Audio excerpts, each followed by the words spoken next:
So hello everyone, welcome to defence Guru Jammu. Last classes में हमने time and distance शुरू किया हुआ था। टाइम एंड डिस्टेंस की ये तीसरी क्लास है जिसमें हम एक नया कंसेप्ट पढ़ रहे हैं, जिस कंसेप्ट का नाम है लेट एंड अर्ली कंसेप्ट। काफ़ी इंपॉर्टेंट कंसेप्ट है। जब भी पेपर डिफ़िकल्ट आता है, खासकर जेके एसएसबी का या एसएस में, तो वहाँ पे यहाँ से क्वेश्चन आने के चांसेस क्या रहते हैं, मैक्सिमम रहते हैं। अब सबसे पहले आपको बताता हूँ क्वेश्चन की फ्रेमिंग कैसे रहती है।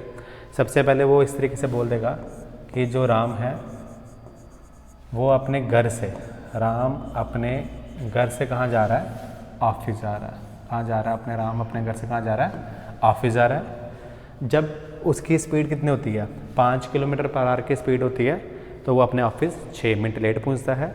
और उसी तरीके से जब अपनी वो स्पीड का करता है, अगले दिन 1 किलोमीटर से बढ़ा देता है, जिसके कारण उसकी जो स्पीड है वो 6 किलोमीटर पर आवर हो जाती है।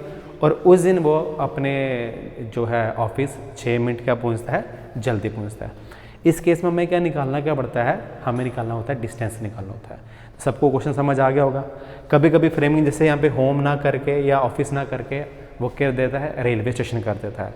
अब वो बोलेगा कि जो राम है वो अपने घर से स्टेशन जब जाता है, जब उसकी स्पीड 6 किलोमीटर पर आवर की होती है, जब उसकी स्पीड कितनी होती है, 5 किलोमीटर पर आवर होती है, तो वो 6 मिनट लेट पहुँचता है। और मतलब 6 मिनट लेट पहुँचता है या ट्रेन वहाँ से निकल जाती है। तो जब वो अगले दिन अपनी स्पीड 1 किलोमीटर से बढ़ाता है, तब वो 6 मिनट पहले ही पहुंच जाता है, 6 मिनट के बाद वहाँ से ट्रेन निकलती है। तो डिस्टेंस निकालो। तो जब भी ऐसा क्वेश्चन आएगा तो हमें क्या करना है, हमें डायरेक्ट ट्रिक का यूज़ करना है। तो हमने पढ़ा हुआ है स्पीड किसके बराबर होता है, speed equal to distance upon time होता है। तो यहाँ से डिस्टेंस किसके बराबर हो जाएगा, डिस्टेंस बराबर हो जाएगा st। ये हमने चीज़ें पढ़ी हुई हैं। बट जब भी लेट एंड अर्लियर का कंसेप्ट होगा, उस केस में जो डिस्टेंस होगा वो किसके बराबर होगा, वो होगा प्रोडक्ट ऑफ स्पीड। किसके बराबर होगा, product of speed upon difference of speed. Upon क्या होगा, difference of speed multiply time का डिफरेंस। ये डेल्टा टी का मतलब क्या है, टाइम का डिफरेंस बाई ये 60 आ गया। तो यही फार्मूला बन रहा है। d इक्वल टू क्या बनाया हमने था, st बनाया था। तो ये s और t आ गया। ये क्या है, प्रोडक्ट है स्पीड, नीचे डिफरेंस है स्पीड, यहाँ पे टाइम का डिफरेंस बाय 60। जो 60 लिखा मैंने वो क्यों लिखा, 60 इसलिए लिखा हुआ है क्योंकि इस मिनट को कन्वर्ट करना है, किसमें हमने आवर में कन्वर्ट करना है। तो अब इसका हम सोल्यूशन देख लेते हैं। तो सबसे पहले तो अगर हम इसी क्वेश्चन को निकालेंगे तो हमें क्या निकालना है, डिस्टेंस निकालना है। स्पीड 1 कितनी है, speed 1 multiply speed 2 upon speed 1 difference speed 2। अब डिफरेंस का मतलब क्या हो गया, बड़े में से छोटे को माइनस करना है, साइन प्लस का ही रहेगा, ठीक है। मल्टीप्लाई टाइम का डिफरेंस डेल्टा डी बाई 60 आ गया, ठीक है। अब इसको सोल्यूशन निकाल लेते हैं। स्पीड 1 कितनी है, 5 की स्पीड है। स्पीड 2 कितनी है, 60 की है, 6 की है सॉरी। अब 5 में से 6 के कितना आ गया, 1 आ गया। अब टाइम का डिफरेंस, अब काफ़ी बच्चे यहाँ बोलेंगे सर टाइम 6 मिनट लेट है, 6 मिनट अर्लियर है, तो 0 टाइम डिफरेंस होगा। बट ये 0 नहीं होगा। इसके लिए भी आपको मैं यहाँ पे समझा देता हूँ कि टाइम का डिफरेंस कैसे है।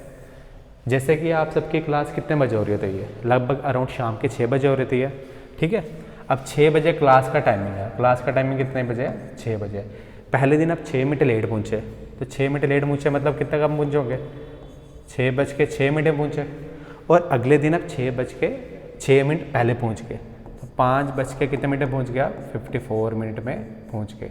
तो डिफरेंस कितने का आ रहा है यहाँ पे, अगर आप देखोगे 12 मिनट का डिफरेंस आ रहा है। कितने मिनट का डिफरेंस आ रहा है, तो 12 मिनट का डिफरेंस आ रहा है। तो मैं यहाँ पे क्या लिखूँगा, 12/60 आ जाएगा, ठीक है। क्लियर हो गया। 12 1 12, 12 5 कितना हो गया 60, 5 1 5, 5 5 1 से कितना आ गया 6। तो जो डिस्टेंस है वो कितना निकल जाएगा मेरा, 6 किलोमीटर निकल जाएगा। आप लोग याद रखेंगे, जब भी एक लेट हो और एक अर्लियर हो तो हमें क्या करना है, प्लस करना है। दोनों लेट हों या दोनों प्लस हों, अगर तो क्या है हमारे पास लेट और अर्लियर है तो हम क्या करेंगे, प्लस करेंगे। अगर दोनों लेट है या दोनों अर्लियर है, उस केस में क्या करेंगे, हम माइनस करेंगे। नहीं तो आप इस तरीके से, जिस तरीके से मैंने बनाया हुआ उस तरीके से भी आप कर सकते हो, ठीक है। अब हम अपनी नेक्स्ट स्लाइड की तरफ चलते हैं।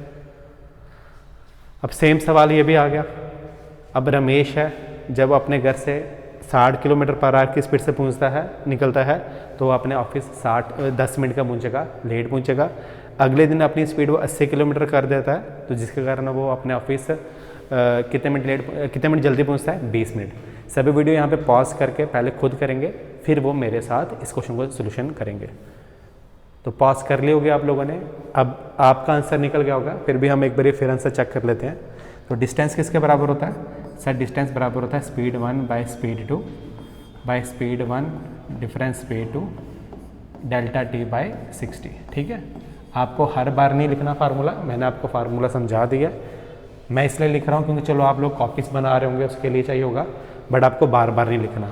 तो यहाँ पे कर लो 60 मल्टीप्लाई 80। अब डिफरेंस देख लेते हैं कितना होगा।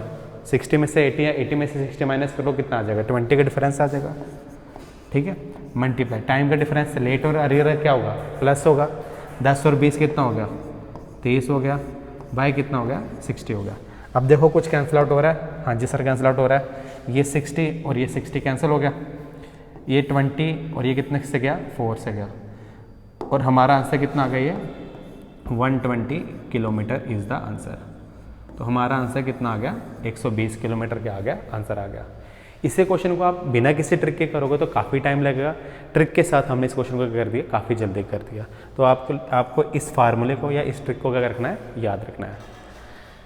अब हम इसके अगले नेक्स्ट टॉपिक की तरफ बढ़ते हैं।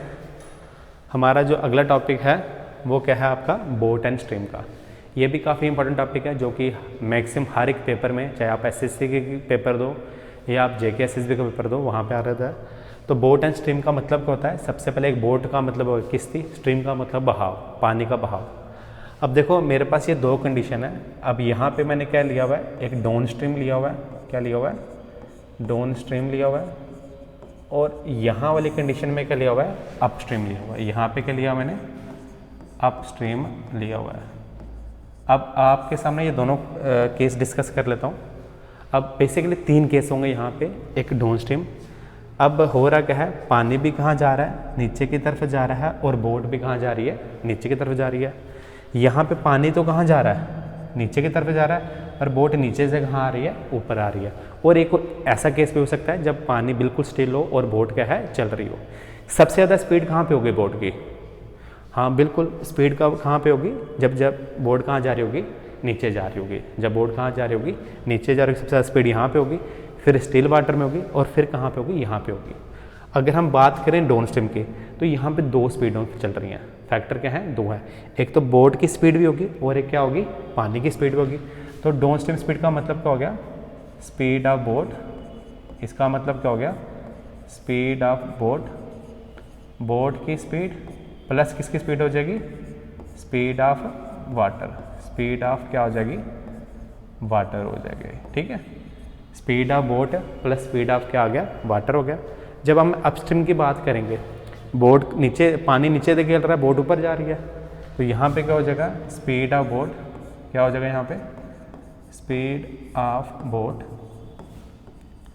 Minus speed of water, minus क्या हो जाएगा? Speed of water. याद रखना इस केस में जब स्पीड ऑफ बोट और स्पीड ऑफ वाटर का रहेगा सेम होगा तो बोट चलेगी नहीं, एक जगह स्टिल ही होगी। ठीक है, अगर पानी ज़्यादा होता है तो बोट नीचे गिर जाएगी, और अगर बोट की स्पीड ज़्यादा होगी तो बोट आसानी से कहाँ आएगी? ऊपर आएगी। ये सबको कंसेप्ट क्लियर हो गया होगा। इसके अलावा एक ट्रिक भी है। कल को आपको डायरेक्टली बोल दे कि बोट की स्पीड निकालो, तो हम वो कैसे निकालेंगे? बोट की स्पीड किसके बराबर होगी? Down stream plus up stream divided by 2। ये इसका ट्रिक है। बोट की स्पीड निकालने के लिए डायरेक्ट ट्रिक क्या है? Down stream plus up stream divided by 2। और अगर वाटर की स्पीड निकालने के लिए बोल देगा तो down stream minus up stream divided by 2। ठीक है, तो ये आपको दोनों क्या रहने चाहिए? कंसेप्ट आने चाहिए। इसके बाद नेक्स्ट स्लाइड में हम चल लेते हैं। तो इस पर क्वेश्चन भी किस तरीके से आ जाएगा? कहेगा the speed of the boat, the speed of boat in downstream, the speed of boat in downstream is 12 kilometer per hour and speed of boat in upstream, speed of boat in upstream is 8 km/h. Find the speed of boat in still water. Find the speed of boat. Boat की speed निकालनी है हमें कहाँ पे, in still water, जब पानी क्या है, रुका हुआ है। ठीक है, सबको सवाल समझ आ गया होगा। अब सबसे पहले तो हम इसके सोल्यूशन निकाल लेते हैं। मुझे बताओ, जब डाउन स्ट्रीम की बात करेंगे तो यहाँ पे दो फैक्टर रहेंगे। एक तो किसकी स्पीड होगी, बोट की स्पीड होगी, एक किसकी होगी, वाटर की स्पीड होगी। बोट प्लस वाटर की स्पीड कितनी आ गई, 12 की आ गई। ये क्लियर हो गया आप लोगों को। और अगर हम अपस्ट्रीम के बारे में बात करें तो बोट की स्पीड माइनस वाटर की स्पीड, ये किसके बराबर हो जाएगी, 8 के बराबर हो जाएगी। ये चीज़ क्लियर होगी। ये मैंने इक्वेशन 1 ले ली, ये मैंने क्या ले ली, इक्वेशन 2 ले ली। ठीक है, अब मैंने कुछ नहीं किया, मैंने इक्वेशन 1 प्लस क्या कर दिया, इक्वेशन 2 क्या कर दी, ऐड कर दी। जैसे मैं इसको ऐड करूँगा, b प्लस बी कितना हो जाएगा, 2b हो जाएगा। यहाँ से w में से माइनस w क्या हो जाएगा, कैंसिल हो जाएगा। 12 और 8 कितने हो गए, 20 हो गए। ठीक, अब यहाँ से 2 1 2, 2 10 बोर्ड की स्पीड कितनी आ गई, 10 आ गई। बोर्ड की स्पीड कितनी आ गई, 10 आ गई। ठीक है, अगर आपको बोलेगा वाटर की स्पीड निकाल लो, 10 में हम क्या ऐड करेंगे कि 12 बने, तो वाटर की स्पीड हम निकाल सकते हैं, वो कितनी होगी, 2 होगी। एक मैंने आपको ट्रिक भी बताया था अभी, मैंने आपको ट्रिक क्या बताया था, बोर्ड की स्पीड निकालने के लिए डायरेक्ट फार्मूला क्या था, आप क्या करोगे, down stream plus up stream divided by क्या कर लोगे, 2 कर लोगे। बोर्ड की स्पीड किसके बराबर आ जाएगी, डाउन स्ट्रीम कितनी है, एक 12 है और एक कितनी है, 8 है। 12 प्लस 8 डिवाइडेड बाय 2। बोर्ड की स्पीड किसके बराबर आ गई, 20 डिवाइडेड बाय 2। हमारा आंसर कितना आ गया, 10 आ गया। हमारा आंसर कितना आ गया, 10 आंसर आ गया इसमें। ठीक है, हमारा आंसर कितना आ गया, इस केस में भी क्या आ जाएगा, 10 आ जाएगा। अब ये तो बात थी क्या कहते हैं हमारी आज की क्लास की। ठीक है, मैं आप सबसे एक बात करना चाहता था आज। हमें इस कोर्स को शुरू किए हुए काफ़ी दिन हो चुके हैं और मैं ये भी देख रहा हूँ जितने बच्चे हमारे पास खासकर ऑफलाइन वाले जो हैं वो ज़्यादा है एज़ कंपैरिजन टू इस बार ऑनलाइन। जो ऑनलाइन वाले बच्चे हैं उनको मैं एक चीज़ कहूँगा, आप लोग काफ़ी देर से पढ़ रहे हो। देखो, आपने देखा होगा कि जब भी मैं पढ़ाने आ रहा हूँ, मैं कभी भी मुद्दे की बात ही करता हूँ हमेशा, कभी मैं इधर उधर की बात नहीं कर रहा हूँ। आज मैं आपसे सिर्फ एक ही चीज़ बोलूँगा और एक रिक्वेस्ट करूँगा। देखो, हम लोग बाकी यूट्यूबर्स की तरह यहाँ पे मतलब कि नॉलेज ही सिर्फ देने आए हैं, ये नहीं है कि आउट ऑफ द नॉलेज बात करेंगे। तो काफ़ी बार होता कह रहा है कि हम अपनी प्रमोशन अच्छे से नहीं कर पा रहे होते हैं। हमारे लिए हमारी प्रमोशन कौन है, आप लोग ही है जो हमारी ये वीडियो देख रहे हो। तो अगर तो आपको लग रहा है कि कोर्स थोड़ा भी आपको फ़ायदा दे रहा है, खासकर आपको मैथ्स की क्लासेस, साइंस की क्लासेस, देखो जो ड्यूरेशन है वो अगर हमारे 2 महीने होगी, वो हम उसको कम से कम भी 3 महीने लेके जाएंगे। मैं नया बैच कोई भी शुरू नहीं कर रहा ऑनलाइन, मैं इसी बैच को क्या करूँगा, इसी के ऊपर काम कर रहा हूँ, सो डैट कि इसी बैच को हम बेस्ट बैच बनाएं और यहाँ पे हमारे जितने बच्चे ऑनलाइन देख रहे हैं सभी की क्या हो, सिलेक्शन हो। इसके साथ साथ आपके जो इनके टेस्ट सीरीज़ है, नेक्स्ट वीक से हम टेस्ट सीरीज़ भी शुरू कर रहे हैं। तो अगर कोई आपका दोस्त है या भाई है जो जेकेबी की तैयारी कर रहा है या एसएससी की तैयारी कर रहा है, आपको अगर लगता है कि आपको कोर्स से थोड़ा भी फ़ायदा हो रहा है और बेनिफिशियल है, तो आप लोग उनके साथ शेयर कीजिए। आप उनको बताइए कि हाँ आप कहाँ पढ़ रहे हो, किस तरीके से पढ़ा रहे हो, हमारी आप इतनी ही मदद कर सकते हो। तो इसी के साथ जो टाइम एंड डिस्टेंस है, ये इसका जो बेसिक या आप कह लो आपका बेसिक पूरा सा पे प्लस थोड़े क्वेश्चंस वो डिस्कस हो गया है। इसके अलावा हम आपके लिए इसी के PYQ लेके आएंगे।